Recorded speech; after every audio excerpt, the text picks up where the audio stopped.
a voice of rescue with a word to rescue for your training and overcoming. Trained, not troubled. 2 Timothy 3 verses 1 through 5.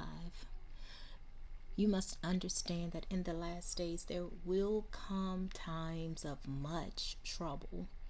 People will love themselves and money. They will have pride and tell of all the things they have done. They will speak against God. Children and young people will not obey their parents. People will not be thankful, and they will not be holy. They will not love each other. No one can get along with them. They will tell lies about others. They will not be able to keep from doing things they know they should not do. They will be wild and want to beat and hurt those who are good. They will not stay true to their friends. They will act without thinking. They will think too much of themselves. They will love fun instead of loving God. They will do things to make it look as if they are Christians, but they will not receive the power that is for a Christian. Keep away from such people. That was the reading of the NLV version. And so, yes, we experience trouble in this life because of sin. Not just when we sin, but because of the sin of other people. That is the reason for the trouble that we experience in this life because of the actions of others. However, the faith of anyone born again in God through Jesus is our victorious power over sins, the sins of this world. And so once more, our believing in God causes us to live up in Jesus Christ because we beat to a different drum. We think differently. We seek to live right in God's sight, and we have godly values. The spirit, the heart of Christ, and an attitude from Jesus that keeps us from following the norms of this world. The ideas and the opinions and the concepts of this world to overcome, defeat, conquer, and win a victory over the world. When we are trained, we are educated, and we are nurtured by God, we are obedient to do what God wants. We don't give up and put aside God when there is much trouble and things go wrong, when things are hard, and exchange God's truth for the lies of the enemy, because we know in our heart that God is faithful, that God is true, that He is credible, He's sure, certain, right, undeniable, that God is absolute. Oppositely, the NLV version of John 8:44 reads, "The devil is your father. You are from him. You want to do the sinful things your father, the evil one, wants you to do.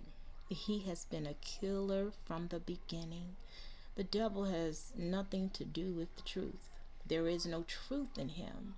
It is expected of the devil to lie, for he is a liar and the father of lies." The reality is, if Christ isn't living in us, we want to do what Satan wants us to do, and that is sin. Sin by not listening to God, sin by not following God, by not obeying God. And so just know that listening to Satan, the devil, the evil one, means that he is your father who you follow. It means that you are from him, you are of him, and you are against truth because you are against God, who is true. Because Satan is the father of lies. When he speaks, he lies, and the truth is not found in him. He does not stand in truth, only in lies. And so the we, which is the World English translation of John 10:10 reads, the thief comes only to steal the sheep and to kill them and spoil. Spoil, which means to destroy them. I have come so that people may live and that they may enjoy life to the full. For this reason, recognizing that God is faithful is only the beginning to being trained, not trouble. Therefore, when we are trained, we answer trouble in light of choosing life, which gives, as our way out, and not death, that steals, kills, and destroys. So if we choose the way of Satan to cope with trouble by sinning, we are fighting God's plan and rejecting his direction. This produces death.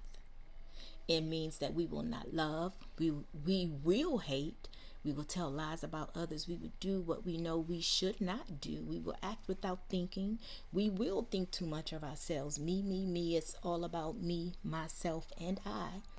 Think of ways to please our flesh, always bragging, telling what we have done. This is how the attributes of an overcomer became significant to my training in overcoming. It helped me, it taught me how to measure my ability to correctly discern what God wanted me to do in trouble, and if my actions were not only good, but pleasing to him.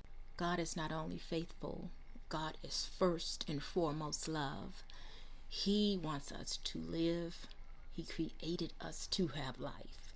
Satan is the liar. He has never been truthful.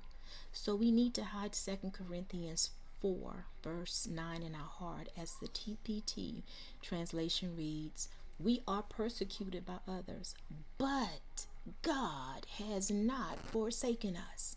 We may be knocked down, but not out. Then hide the voice translation of Psalm 138 verse 7, which reads, whenever I walk into trouble, you are there to bring me out. God's faithfulness is our foundation because his certainty to stand with us, never leave us, and keep his promise causes everything to work for our good, to bring life and to bring us out and render us stable. The faithfulness of God as our foundation makes what was weak strong, uncertain certain, unstable stable. A foundation on which we can stand. Because again, no suffering of trouble, adversity, affliction, calamity, evil, hardships, persecution, putting us to the proof, test, trials, or tribulation is beyond our ability to stand at 180 degrees to resist and overcome, but an opportunity to trust that God will be faithful to us, that he will keep his promise, because he can be trusted. He will not fail us. He cannot let us down. He is an ever present help.